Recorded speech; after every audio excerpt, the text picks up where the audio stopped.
Hey Deborah, as I mentioned, I think your issue may be that you're not using layers. So what you want to do is once you open your image in Photoshop, you want to go under Windows, select Layers, or F7 is the shortcut, and that'll bring up your Layers panel. Mine is already down here. So your background, or the image you open, will come in named as background by default. So if you draw on this right now, you're drawing right on top of the image and it will stay there. You can back out by doing Control Z or Command Z on the Mac, but otherwise you're doing it right on that. So it's what's called destructible, or destructive, I should say. So you want to create a new layer, and you can do that by clicking this little plus icon in the bottom right of the layers panel, and that'll give you a new layer, layer 1, on top of the image you open. So this, anything you do on this layer will be separate completely from this, and you can move this, delete it, whatever you want, apply effects to it, filters. But for this, let's just rename it by double clicking on it. We'll call it drawing, and then that is the layer you want to make sure you're working on when you're doing your drawing. So come over here, select your brush, and then you can just go in and start doing, say, your drawing. And as you'll see, you can erase that line. I'm flipping my stylus around. It's got a eraser feature on the back.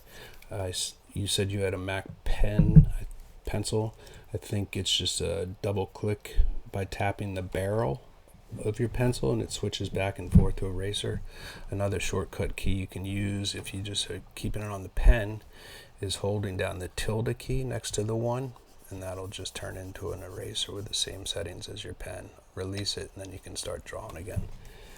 So pretty simple as far as keeping them separated, and then you can turn it off by the eyeball here, on and off. But that way it's completely separate from the background image. As you can see, you can turn off the background image as well. And once you rename this, if you just leave it as background, you're kind of limited as what you can do. Once you rename it by double clicking on it, you can call it, we'll just leave it as layer 0 for now. You can then put it above and below or whatever and drag it.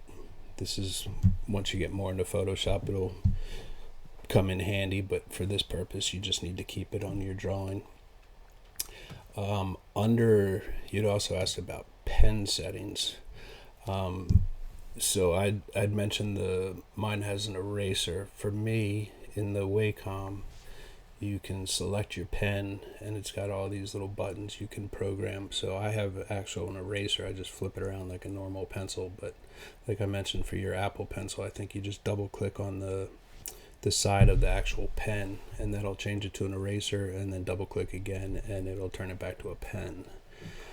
As far as the brushes and the brush settings, you do have a little indicator up here of what the brush is.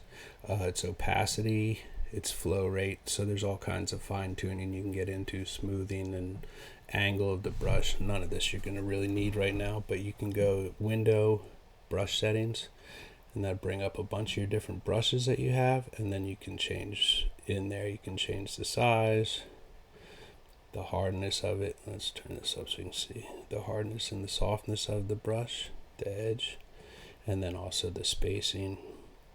There's so many possibilities in here what you can do. It gets a little overwhelming, so the idea at first is to keep it as simple as possible.